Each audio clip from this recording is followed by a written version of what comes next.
Hi everyone, it's Ricky Spencer, and we're here today as part of our Voices Sociology of Media series to interview Matt Dixon. Welcome, Matt. Thank Lovely, you, Ricky. lovely. Matt Dixon has an early but kind of short-lived career as a sculptor, followed by a move into nursing when he got sick of poverty and living with his parents. He nursed during the last days of Fairfield Hospital and then moved into sexual health, then community nursing with young people who were homeless. Then his flight attendant partner got a move to London for a few years with Qantas. So Matt went with him for the ride. In London, Matt was Senior HIV Commissioner for South West London.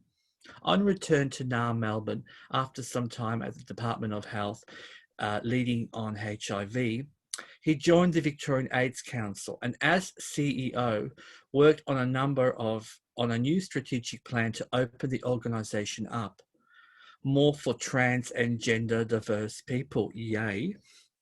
A stint at Priority Communities at Victoria Police was followed by the honour of helping set up the equity branch with Commissioner for LGBTQI Communities Ro Allen.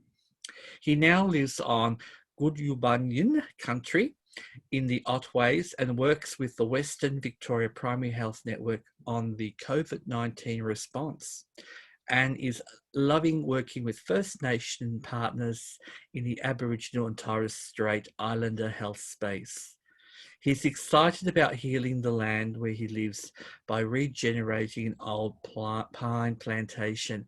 Matt, that is an absolute wow of a bio. Thank you so much for being here today. My pleasure. Yeah, good to be with you. Lovely. And let's tell us the Matt Dixon story. How did you got into sculpture? So tell us your journey, your work journey. Well, yeah, I mean, you've just done a little whistle-stop tour through that journey, so I won't go into too much detail about it all. But yeah, when I was a young kid, I was pretty creative, and I was, a decent little artist, and sort of always did well at school. And on the weekends, I'd do plenty of drawing and painting and all that sort of stuff. So when I sort of went through high school, I sort of thought, oh, I want to be an artist. And I had that dream of being an artist. And luckily, I was privileged enough to have parents who indulged me and let me sort of keep, being a parasite off them for a few years while I went to art school, because, there's no money in that. And then, worked as a practicing artist for a few years after that.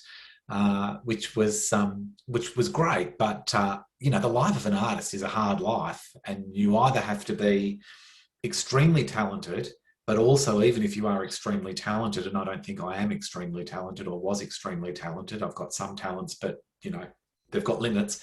But you had to be extremely talented, but also extremely driven and a great marketer and self-promoter and all of that. Like the life of an artist, you sort of got to be an all-rounder and be absolutely focused and really passionate about it. And I don't think I had that level of commitment. So I ended up going into nursing. But I've got to say, having had that background as an artist, it does sort of inform everything that I do to some degree, because you can sort of put on the mantle of the artist to some degree, even if you're doing something like working in a bureaucracy. So, no learning is ever a waste of time, I think, no matter what your career does. And, as you've sort of told the listeners, my career has had lots of little jumps all over the place into different spaces, and I sort of think that the more you do, if you're lucky enough to have a lot of different experiences, you pick up something along the way from each of them, which sort of adds richness to your sort of toolbox and your bag of tricks and your abilities. Yeah. So anyway, that's not really telling the whole story of me, but yeah, in a nutshell, I think, as a gay man, I think one of the things that has always helped me is that sense of, and things are very much different as we sort of move through the decades, but 30 sort of 40 years ago, as a young teenager or young adult, gay man, marginalisation was a really serious thing, and discrimination and all of that, and you pick up something from that you carry with you for the rest of your life, and some of that's pain and hurt and sort of damage. But then there's also some positive things about having had those experiences. Not that you'd want to have the experiences of being discriminated against or the fear of discrimination, no way. But you do carry forward some level of respect and sensitivity towards others who may be going through a rough time, experience discrimination, inequity, all of that. And I think that's probably informed my career path, working in HIV, working with young people who are homeless, all of that. And now certainly, it's interesting, I'm finding that I've been trying to get into working with First Nations health for a while, but, a little bit careful about not jumping into a space as a non-Aboriginal person that could be held by an Aboriginal person. So I've always been, sort of thoughtful about that. But I am working in that space now. And I think that, some of those experiences about some level of marginalisation sort of just keep me on the ball to some degree. I'm not saying that I'm 100%, culturally safe in my practice and my behaviours and all of that. It's a journey. But, I think if it helps keep your eyes open, that you've experienced some level of an experience that someone else may have had, even though it's in a very different way, it's not a bad thing to keep you, keep you honest or keep you respectful. Mm. Yeah. And tell me, all your time, especially when you're working in Fairfield Hospital, and I'm presuming that was probably like in the early 90s around that. Yeah, I think that's right. Yes. Yeah.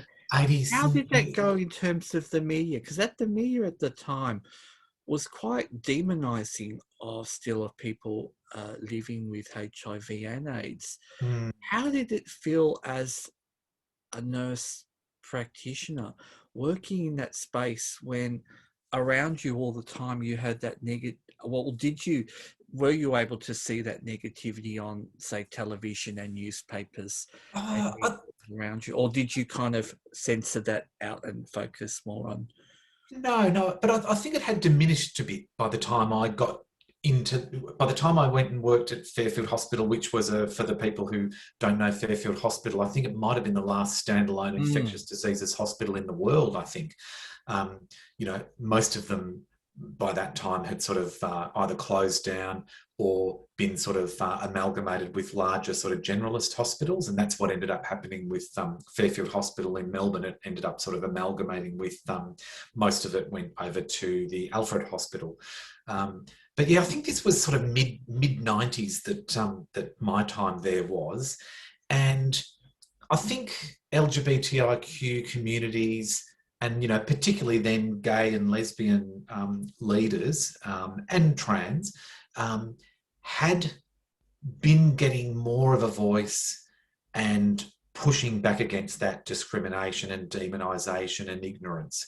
So there was more of that in the mix, much less than we see now, where really strong trans and gender diverse voices are coming out and sort of demanding space at the table and just saying, we're here, so make a space, and if you don't make a space, I'm going to kick you off that chair and take a space.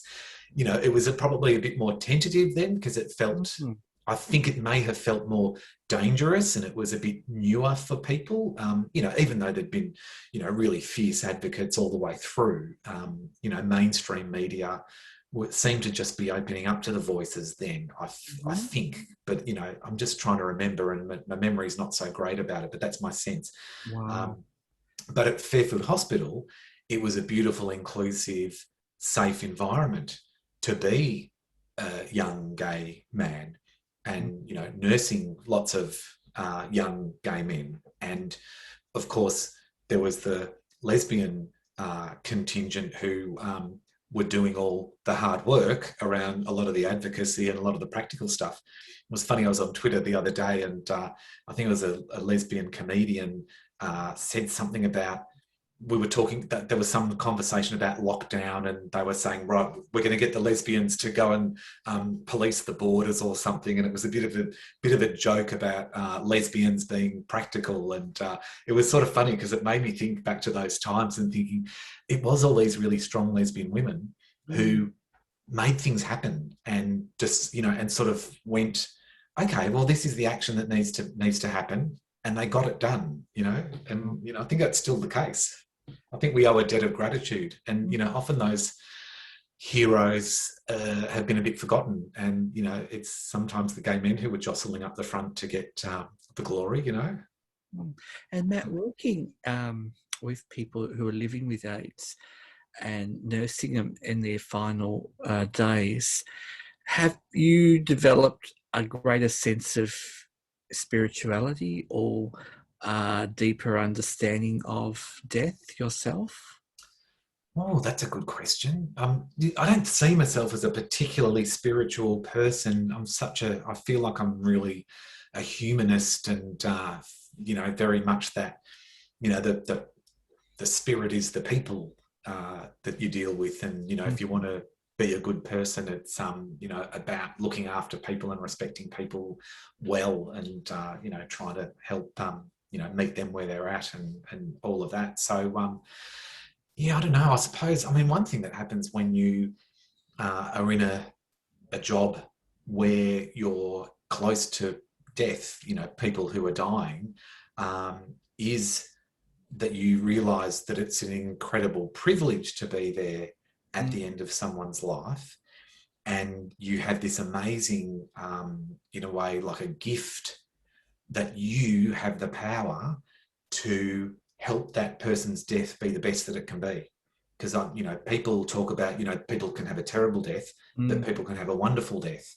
And, you know, I think people dying, you know, in their 20s or 30s or whatever from, you know, advanced HIV related illnesses, it's not like those deaths, you know, often they were really difficult and hard, and they were premature, you know, those people were taken before their time. So it's never like someone who's lived to a ripe old age and had a very full and rewarding life, and they sort of, you know, slip away, and that can be quite a beautiful death. You know, mostly these weren't that, but that made it all the more important that people around them, supporting them through that part of their journey, worked really hard to, you know, keep them comfortable, advocate for their needs. Sometimes that was advocating to, you know, doctors and other health professionals. You know, nurses often were those ones who were going, okay, the patient is at the centre of our thinking. Not that the doctors weren't, but sometimes the doctors, you know, were pretty intent on, you know, trying another intervention or whatever, where the patient sometimes was going, this is enough, you know, that sort of thing. So there's a big advocacy role that nurses play then, and still, I'm sure, play now.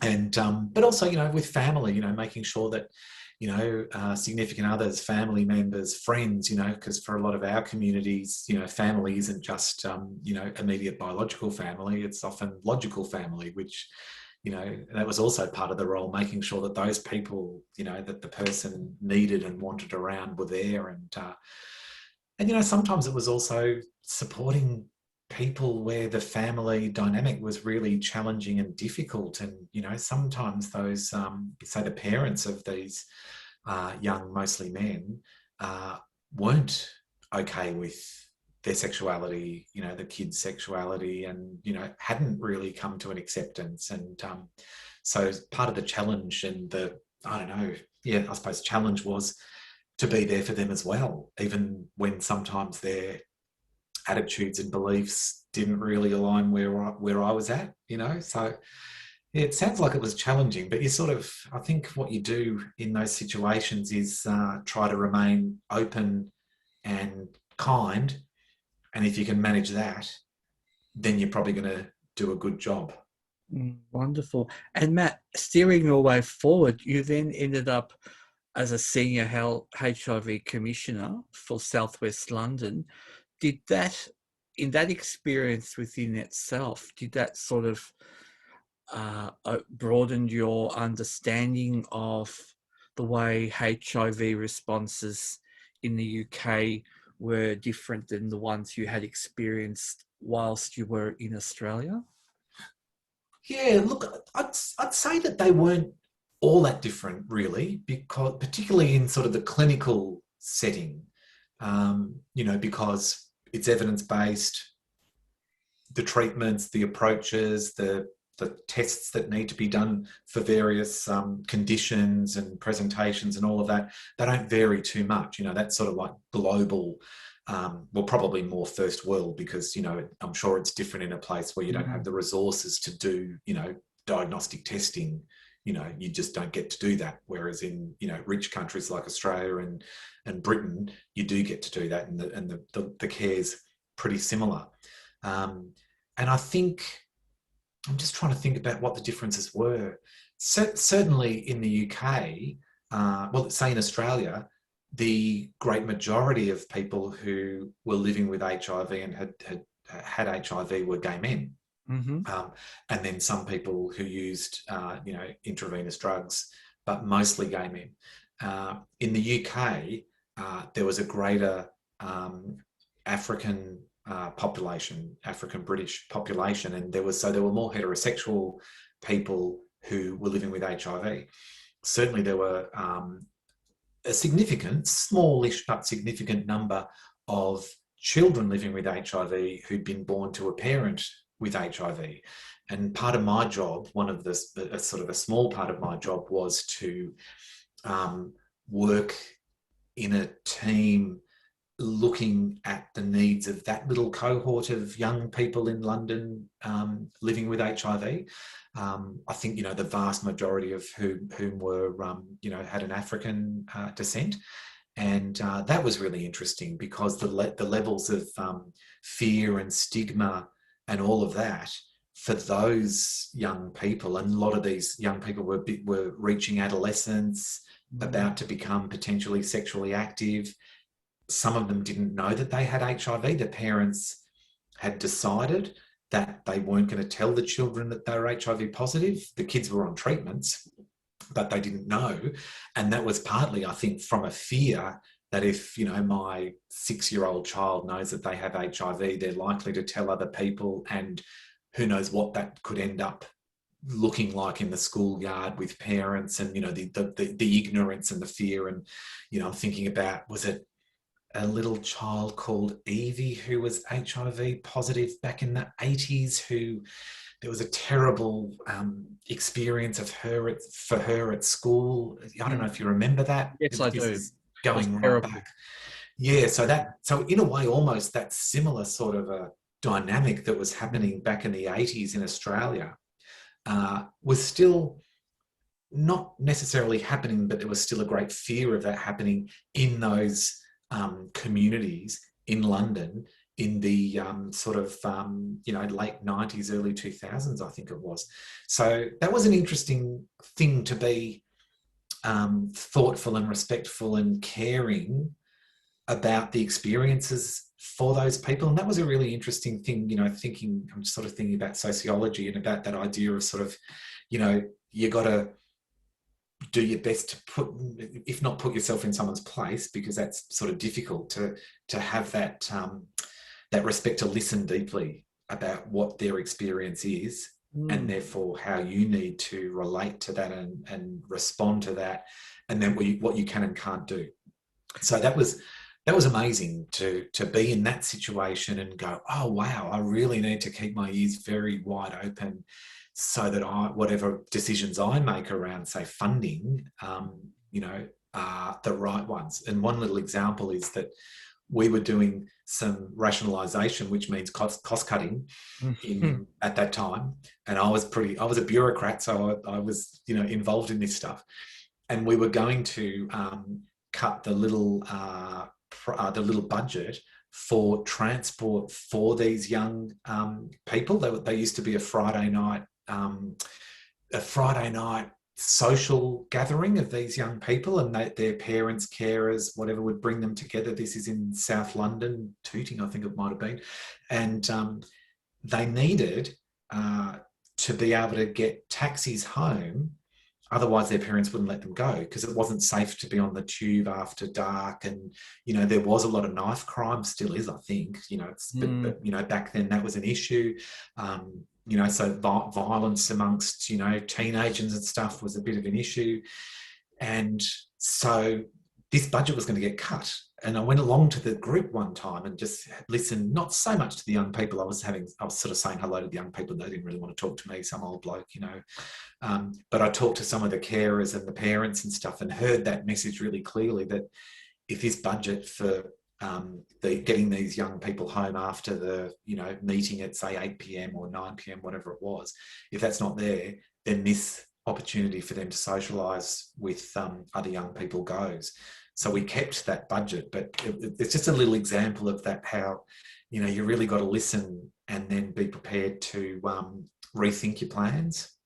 Wow, it just shows how much voices matter, and listening is so important. And going forward, you then became the CEO of the Victorian AIDS Council. Yeah. So tell us a bit about that. It was an interesting time because the organisation had, you know, it had started in the 80s. You know, really it had stood up in response to HIV, the AIDS crisis, and it had primarily been stood up by mostly gay men, some lesbians, some really, you know, important lesbians. It's now called Thorn Harbour Health, and Alison Thorne was one of those founders. So that sort of lesbian leadership now is baked into the name, which is, you know, a good thing. And I'd been working in the Department of Health, being the sort of main funding contact for the Victorian AIDS Council. And then the opportunity came up for, you know, to go for that CEO job, and I went for it and, you know, happily got it. And it was really interesting because we went through a strategic planning process. It was sort of time for strategic planning, you know, it happens every 3 years or whatever it might be, and it was time to do that. And then we did some community consultation, and I got some great consultants, actually a couple of lesbians, a couple who were lesbians and also business partners who did, you know, consultation sort of stuff. And they worked with us to do community consultations, and the voice came back pretty clearly that trans and gender diverse people felt like the Victorian AIDS Council was the organisation that should have been championing their needs, providing services for them, advocating for them, but probably wasn't doing it to the degree that they saw necessary. So that ended up going into the strategic plan, and, you know, the strategic plan sort of was almost like a modernising piece to say, okay, this was the model, the model that was focused, you know, primarily around HIV and AIDS. Now we're opening up. We're not leaving that behind, but we're opening up to, you know, broader frontiers and broader communities and their particular needs. And it was an interesting time because, you know, there was a bit of pushback from, you know, some staff and volunteers, board members, community members who sort of liked the way things were and were pretty committed to that. So, you know, there was a bit of rough and tumble in that time, but that's change. I don't think, you know, you get changed. I don't know, I can't remember what it is, but someone has sort of had this theory that says the zone of change is not the same as the zone of comfort. It's like a Venn diagram, but then not, those two circles don't meet. But the part where change happens is outside the comfort zone. And, you know, that's the change zone. So, you know, if you're not prepared to take a bit of heat and get a bit uncomfortable, nothing's going to change. So, yeah, there was some level of discomfort in that time. And, but, you know, I think I was that CEO who was the one who went, okay, let's change direction to some degree. And then you then get out of the way, and then someone else comes in to, you know, do a bit of smooth sailing for the next chapter. That's wonderful. And given that sort of experience you had in that leadership role, kind of moving that wave across change, you then set out to work in an area that I think at the time, and I guess some of people within the gay and lesbian and bi and trans community would say can be problematic at times, and that was the Victorian Police. Tell me a little bit about your experience there with priority communities. Yeah, so that group, I think it was the division, Priority Communities Division at Victoria Police, was stood up because there, you may remember, and local people might remember this, that back, oh God, what was it, like 10 or 15 years, well, 15 or 20, maybe 15 years ago, I don't know. There were young African Australian, mostly young African Australian men who were being targeted by police around the Yes, I Kensington do and remember that. Yes, Flemington flats. Yeah. yes. And what was happening was, you know, these young people they'd visibly stand out because of the colour of their skin. And local police, very ignorantly, were just picking on these young guys and stopping and searching them and whatever. And some of them would get stopped twice a day. And, you know, it was racial targeting. And the police were going, oh, no, you know, well, we've heard that someone, you know, with a description like yours has been, you know, doing, you know, something, you know, naughty, whatever it was. Anyway, so a few of these guys, I think Daniel Hale was one of the guys, one of the sort of leaders' names. These young men made complaints, but they were dealt with internally in the Victoria Police, went nowhere. Ended up taking it to the Human Rights Commission in Victoria. And I think it took them years to actually get a judgment from the Human Rights Commission. I think it was Victoria, it could have been Australia, but I'm a bit fuzzy on it now. But anyway, they ended up fighting for there to be proper formal recognition that what was happening to them was racial targeting, and it needed to stop. And there was a cultural issue within Victoria Police, and they won. You know, there was like a case which they won, which meant that Victoria Police then had to do some hard work in looking at that. And that's where this Priority Communities Division came from. And it was, I was the sort of manager responsible for LGBTIQ plus engagement, but I also had seniors because some older people have difficulty accessing the services that they need from the police, and sometimes also, depending on multicultural background and experiences, sometimes are fearful of the police because they might have come from countries where, you know, you wouldn't go to the police for anything because, you know, that's a bad idea. Also people with mental health issues, disability, Aboriginal Torres Strait Islander people, younger people. So there was this group of us that had all of this sort of these diversity portfolios. And I think the best thing that happened when I was there was the 20th anniversary of the Tasty Raid was coming up. And that was, the Tasty Raid was, there was a gay nightclub in Melbourne, and the police basically ran in there and strip searched people and kept them standing, you know, strip searched for hours, and, you know, basically abused their human rights pretty significantly. And there had been a court case which the plaintiffs won against Victoria Police. And this 20th anniversary was coming up. And I had a advisory group, an LGBTIQ plus advisory group of some amazing people who would meet, you know, once every quarter or whatever it was. And also I was well connected to community. And it sort of came up that, well, the police still haven't apologised for that. You know, they've paid the fine and, you know, they've paid the millions of bucks or whatever, but they've never actually said, yeah, we did the wrong thing. And they've never apologised to our communities for that incident. And I sort of went, oh, okay. So I started looking inside Victoria Police to see, could it be possible that Victoria Police could apologise for this? And it turned out that Victoria Police had never made an apology to a group of people or a class of people, if you like, because they'd be apologising not just to the people who were there on the night, but to the whole community that, you know, this incident was an expression of, you know, a prejudice against the whole community and damaged the trust, you know, in community of Victoria Police. So it had never been done before. There'd been some apologies, say, for police brutality to an individual, but never to a community.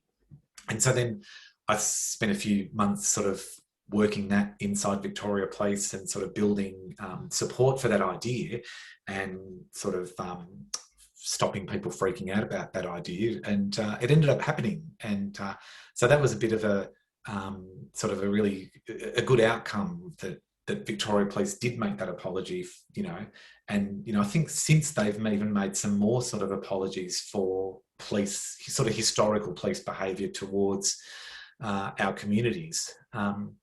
Doesn't mean that everything's perfect, because there are still, since then there have been some pretty bad things happen, like, the incident at Hares and Hyenas bookshop that happened maybe a few years ago now. I think the pandemic has totally interfered with my sense of time, but it's not perfect. And, I do know that there are people in the community who say, there should be abolition, we should not have police, they should be dismantled. And so yeah, there are different voices in that space. But I suppose while we still have police, making sure that they're educated, aware, thoughtful, is important. And I know that there are other people who are still in there in Victoria Police working hard on that.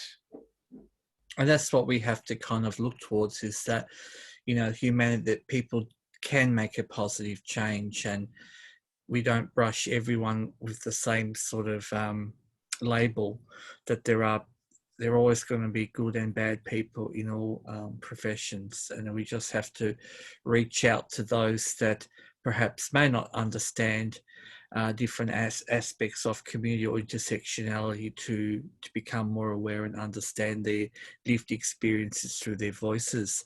And now that takes us up to this really interesting area that you just mentioned, which is COVID-19, and that where you currently work as the Western Victorian Primary Health Network response manager, if I'm correct, in this area, or program. Yeah, well, my role is called Director of Special Projects, which sort of means I do, whatever's going on at the time. And, it's all COVID right now, isn't it? Yeah. So tell us a little bit about that. Okay, so primary health networks, there are 31 across the country in Australia, so it's a national thing. The vast majority of our funding comes through the Department of Health Commonwealth, and essentially we're there to support primary care. That's GPs in the community. We also do a little bit of work sort of commissioning into gaps where there are sort of gaps in services, and a lot of that's around chronic conditions, drug and alcohol, mental health. And we also do some work supporting ACCHOs, or Aboriginal Community Controlled Health Organisations, in some general ways, but also in particular stuff around chronic conditions, alcohol and other drugs, mental health. Some of us, my PHN is very much sort of committed to doing more advocacy for the Aboriginal community controlled health organisations, or, in a way with them, and sort of standing shoulder to shoulder with them, so that they can have a greater voice. There can be more self-determination, because I think we're weak on self-determination. There's a lot of rhetoric about self-determination in closing the gap, and then a lot of federal government Aboriginal health policy. But when you get on the ground, you don't see much of it. So we're trying to correct that, at least in what we do. But back to COVID. So a lot of what we do is trying to support primary healthcare in the COVID response. And as anyone, who's watching, who's, been in Australia during the pandemic, it's been a really difficult time for primary care, because things change so much. So much of the burden is on that frontline primary care, GP, practice nurse sort of cohort. And, particularly with the vaccine rollout, we know it's been a challenge, and a lot of the challenges and the different information, or the lack of information, or the sometimes conflicting information, it's those GPs, well, particularly the receptionists in the GP practices, but also the practice nurses and the GPs who bear the brunt of that. So a lot of my job is trying to do my best with my colleagues, particularly my media and comms colleagues and other colleagues, to make sure that we're giving the best up-to-date information that we can to those frontline people who are dealing with, it's a hard slog for them, because the fact that it's a infectious disease means that, everything's difficult. You can't, just go, oh, well, come in and we'll have a chat. Often it's about putting on the personal protective equipment if you want to have a chat, or doing it on telehealth or telephone, and for some people, doing a video hookup is, a really challenging thing. It's not what they are used to. So there's a lot of challenges, and, I think primary care people are absolute heroes in this pandemic.